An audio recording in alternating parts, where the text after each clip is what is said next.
Hello and welcome to Wednesday's programme. I'm Ellie Barker. And I'm John T. Messer. Coming up tonight between now and 6:30.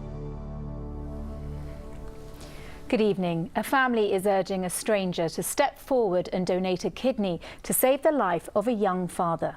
Sam Jackson, who lives in Malmesbury in Wiltshire, has a rare genetic condition which has caused his kidneys to fail. A transplant is the 23-year-old's only chance of life, and as time is running out, the family are hoping someone will come forward to be tested to see if they can give Sam a kidney. Victoria Davis has this report. Well, Mark Coe is a specialist nurse with the NHS Blood and Transplant Service. Mark, thanks very much for coming in. Really desperate situation for Sam and Shona that we've seen there.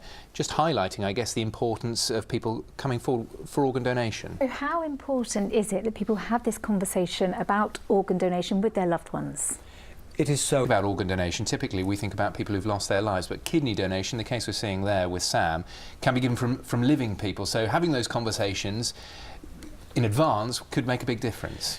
NHS Blood, but also people can receive successful transplant. OK, Mark, thank you very much for coming in. It is a subject we could talk about for a long time. It's a very interesting one as well. Thanks for coming on the programme this evening. Thank you very much. Thank you.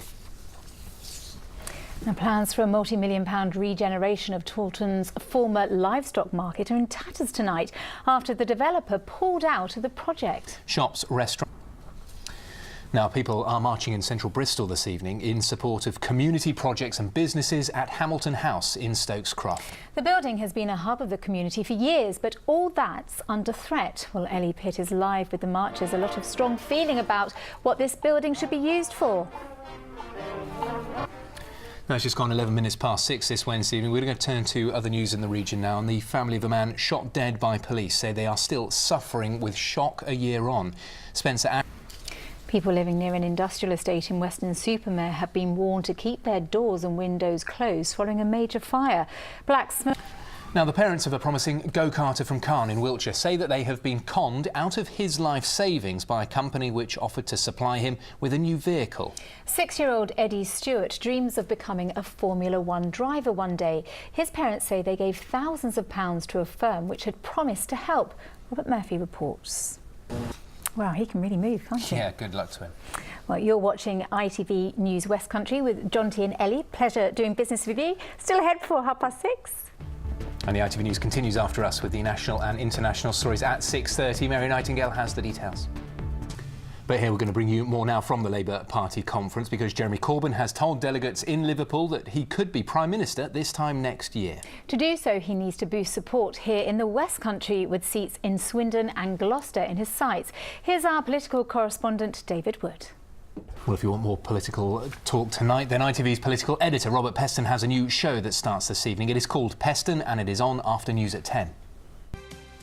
But here, more than 24,000 people aged 65 and over right across the West Country were admitted to hospital after falling over between 2016 and 17. In Bristol, the number of falls is higher than the national average, so the City Council's commissioned a scheme of free fitness classes to help reduce the risk of falls in the elderly. Well, as part of our Active Autumn series, our reporter Sangeeta Lal visited Eastern Leisure Centre in the city. Well done then, looks like a lot of fun.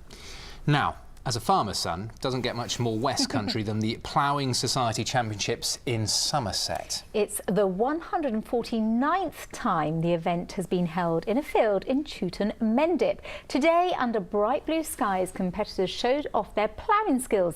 But there's plenty more going on too, as Ellie Louise Ringe found out. So does it take you back, John T? That does, yeah. I used to go there with my dad all the time. Wasn't quite that young being towed around, but yeah, they're great fun. And in that sort of weather, lovely, aren't they? How lovely, yes. Now, around 100 school children have visited the home of Forest Green Rovers to help launch a new book. Now, it's been a lovely day across the region, hasn't it? But is it going to continue? Kate has the details for you this evening. Hello again, good evening. Well, it's been a glorious day and there's more of that to come, but also some pretty chilly nights as well. Last night we saw temperatures fall down to around 3 degrees in Westonbirt, Larkhill and Yeovilton, and I think tonight some places could get colder than that.